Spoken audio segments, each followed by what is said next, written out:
Welcome to episode 7 of R&R Living Life. Hi, my name is Rosemary. In this episode, Rick and I explore Cape Le Grand National Park, 63 kilometres southeast of Esperance and lined by an ancient rugged coastline with large granite outcrops throughout the park and picturesque white beaches. The ancient landscape of Cape Le Grand National Park covers an area of 31,801 hectares and has been above sea level for well over 200 million years, having remained unglaciated. As a result, the area is home to many remnant and primitive species. Before reaching the coastline, we followed a line of massive granite outcrops interspersed with what looked like freshwater pools, passing through stunning scenery, and we were yet to see the beaches. For most of the morning, we were dodging showers, but it was still an amazing day to explore. Our first stop for the morning was at the idyllic beach of Lucky Bay, known for its bright white sands, scientifically tested as being the whitest sand in Australia and possibly the world. The 5 kilometre stretch of beach contrasts with the brilliant blue and turquoise waters that drifted into the protected bay. Lucky Bay is also known for the kangaroos that frequent the beach. While exploring the south coast of Australia in 1802, Matthew Flinders had sailed into the hazardous archipelago of the Research, and he found his ship surrounded by islands and rocks, with nightfall coming on. He named this area Lucky Bay when his vessel HMS Investigator took refuge after a summer storm. The botanist Robert Brown went ashore and explored the area, finding many diverse and largely unknown flora, discovering and naming many new species. A plaque on the rocks at the eastern end of the bay celebrates this historic event. After enjoying a stroll along the beach, Rick and I continued further around to Rossiter Bay, with its staggering piles of seagrass along the foreshore and the massive granite outcrop of Mississippi Hill. Rossiter Bay was named by explorer Edward John Eyre after the captain of a whaling vessel who came to his aid in June of 1841 when his exhausted party had been heading to Thistle Cove, where Matthew Flinders had previously recorded fresh water. Eyre was relieved to find Rossiter's ship, the Mississippi, anchored in the bay. Rossiter and his crew assisted Eyre and his Aboriginal companion Wiley so that they were able to recuperate and continue their overland journey to Albany. Towards the end of the beach was a thicket of trees full of small birds feasting on flowers and a memorial to Edward John Eyre, who named both the hill and the bay. Rick continued around the point to another smaller secluded beach, while I marvelled at the spongy seagrass and the school of salmon just off the beach. Walking on the seagrass was a very unreal feeling, if not weird. It was very spongy, and it gave me a peculiar feeling, knowing that over a metre below was the sea. From Rossiter Bay, we made our way back past Lucky Bay. Out my window, I could see some of the untouched islands at the eastern end of the Research archipelago. Just like the previous day's exploring, the archipelago is an amazing seascape dotted with islands scattered here and there, many just granite outcrops. I keep using the word amazing to describe the scenery, but it really was. Further along, we stopped at Thistle Cove, another of the notable bays in the area, sculptured by rock formations that whistle with the sounds of the wind and waves. Towards the end of the bay, a freshwater wetland entered the cove. Whistling Rock is a giant bent slab standing vertically, curved in such a way that ambient sounds are focused and amplified. Rick and I could just make out the whistling sounds as we had arrived not long after low tide, but the sea was quite boisterous. A huge sloping rock at the start of the beach provided a grandstand panoramic view of Thistle Cove's beach and the sculptured granite hills. Rick explored a little further on to where there was a lovely view across the cove to nearby headlands. Standing at the top of the rise, I was intrigued by the crashing waves and the unusual shaped granite rocks, some covered with orange coloured lichen, but I was very aware that there could be occasional extra large waves made obvious by the presence of the life buoy flotation ring mounted high above the shoreline. Rick and I are always fascinated and interested in the countryside, from how the land is used, be it for farming or conservation, the geology of the landscape and the interesting rock formations, the flora and fauna of the area, the beaches and nearby coastal regions. So it was not just the stunningly beautiful beaches and nearby coastal regions we had come to see, but the inland, where heath covered sandplains interspersed with swamps and pools of fresh water, with dense thickets of banksia.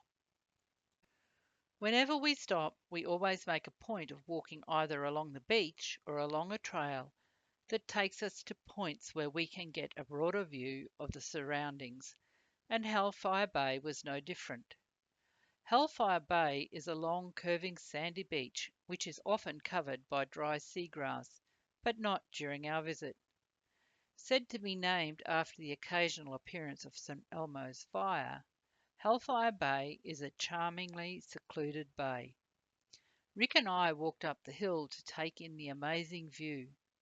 While I returned to the beach, Rick continued along the path to check out Little Hellfire Bay, the smaller, lesser known, secluded, sheltered bay. The beaches we had visited were so calm, with clear, stunningly beautiful bluish turquoise water, but neither Rick or I were interested in swimming. The walk through this wild coastal scenery, with sweeping heathlands and small freshwater pools, is such a unique biodiverse region, rich in nature, and is truly a beautiful place.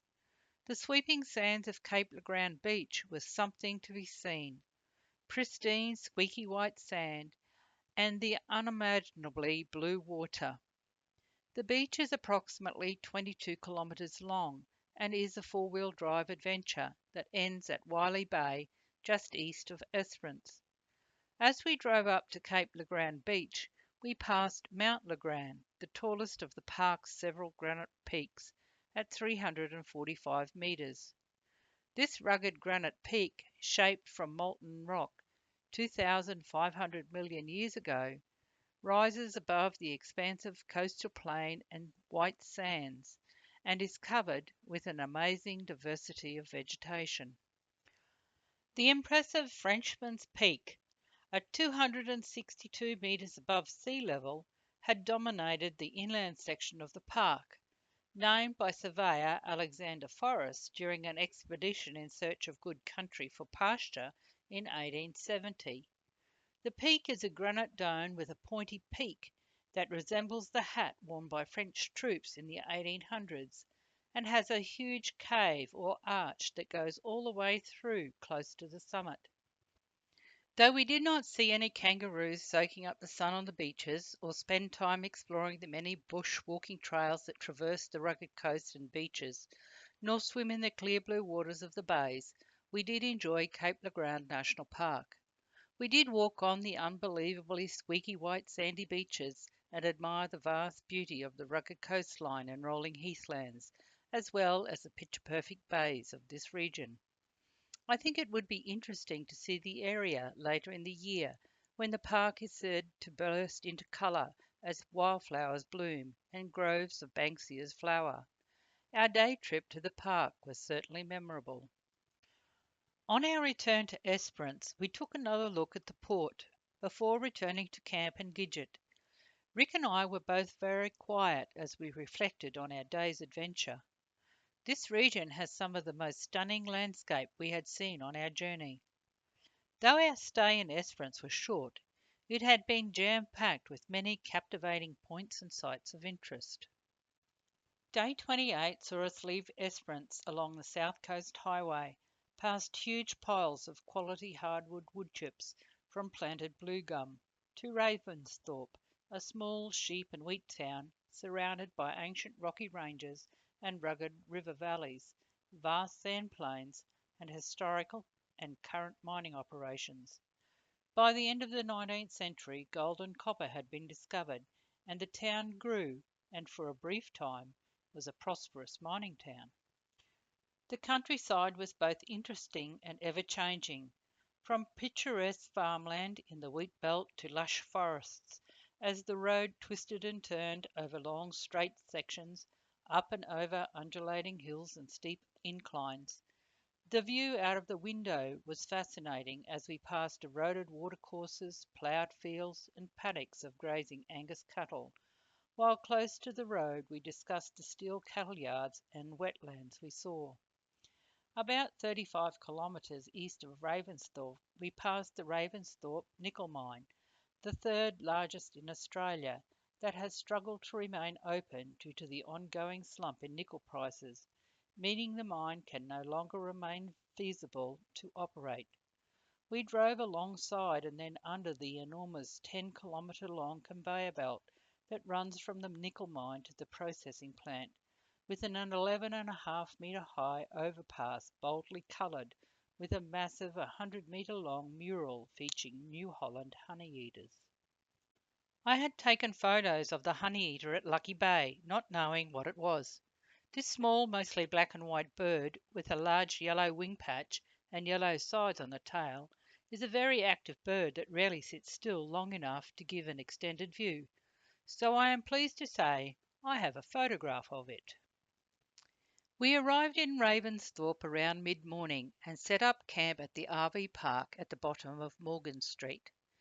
Later that afternoon we wandered uptown to check out the many historical buildings, past an unusually stunning plant known as the Royal Hakea or Lantern Hakea, a shrub which is native to Western Australia and noted for its stunning, sharply serrated foliage.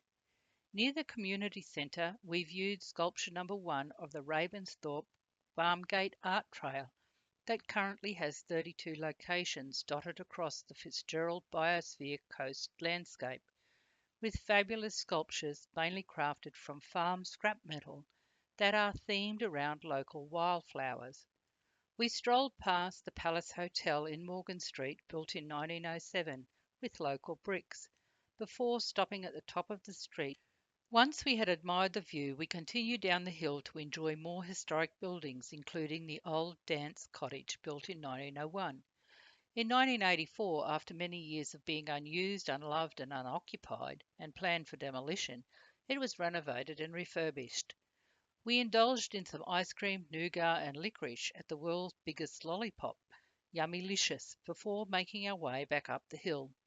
We checked out St Andrew's Church, built in 1907, and is the only corrugated iron church still in use in Western Australia, and then the Ambulance Shed CWA rooms, built in 1955.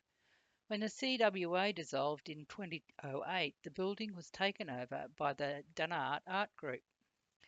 Both Rick and I were amazed by the silo artwork spread across 3 grain silos that depict the 6 stages of the flowering cycle of the Banksia, native to the region, and the animals in the mural, the honey possum and the New Holland honeyeater, who are the Banksia's main pollinators in this area.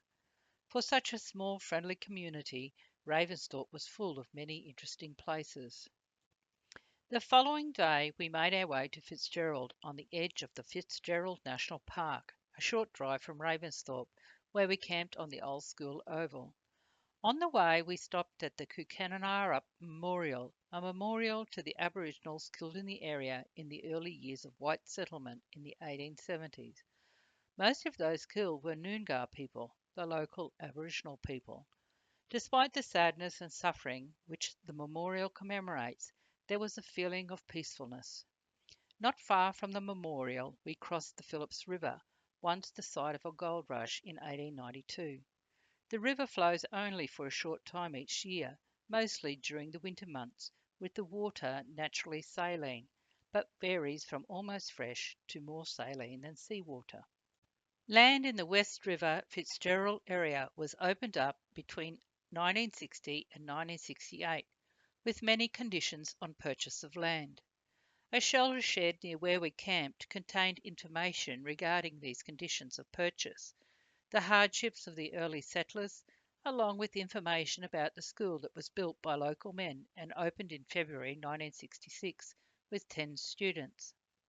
Prior to this, children were taught at home by correspondence or school of the air. 2 students rode a scooter to school, while others were transported by parents. The oval where we camped had been cleared by local farmers. In 1968, the school was burnt down and transportable classrooms were used until a new school with a headmaster's residence built in 1969. Student numbers peaked at approximately 47, falling to 11 at the time of the school's closure in 1995, having had over children from 95 families attending the Fitzgerald Primary School. It was sad to see how deteriorated the tennis courts were that were once such an important and popular social event in the area. The hard life of the early settlers was also posted in the shelter, but the thing that stood out most for me was the comment that even with the many ups and downs, good and bad season, the people of Fitzgerald had a good sense of comradeship and community spirit. After spending a couple of days in Fitzgerald, we made our way to Jerrymungup, a small, extremely clean, modern wheat and sheep town which has grown since the 1950s when it was opened up as a war service land settlement area. Many of the places listed on the heritage trails all date from 1952 to 1988, so cannot be classified as historic. But there are 2 historic homesteads in the area, one built at the turn of the century and an old stone cottage dating back to the 1859, though both are on private property. After picking up some groceries from the IGA, we continued on through Gardner, a wheat and cereal cropping area between Jerrymungup and Boxwood Hill, before making our way to Bremer Bay on the coast. Though Bremer Bay, located at the mouth of the Bremer River, is a tourist hotspot, we found driving around with Gidget in tow very difficult, with its confusing narrow streets and overhanging trees. The beach was pristine, and I think, had we stayed maybe for a week and unhooked, we would have enjoyed our visit more.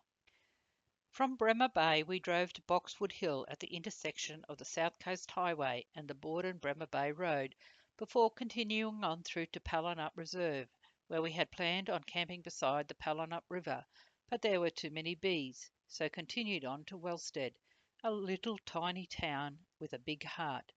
The name commemorates the Wellstead family who settled in the area in 1860. On the corner of Baxter and Windsor Streets, I found some amazing wooden sculptures in the park and the most unusual flowers. We found a quiet roadside camp beside the highway, not far from Wellstead, and were captivated by the flocks of black cockatoos that flew over just on dusk. A very friendly and concerned local stopped in to advise us of the bushfire threat, and we were happy to tell her that we were not in the habit of having a campfire, as both Rick and I had been brought up knowing of the dangers of fires. It takes only one very small ember to fall in some dry grass to start a bushfire, and the country we were camping in was certainly very dry. Thank you for watching. I hope you have enjoyed this episode. Give us a thumbs up if you did. Join us next episode as we continue on to Many Peaks and on to Albany. Take care and stay safe. Cheers for now, Rick and Rosemary.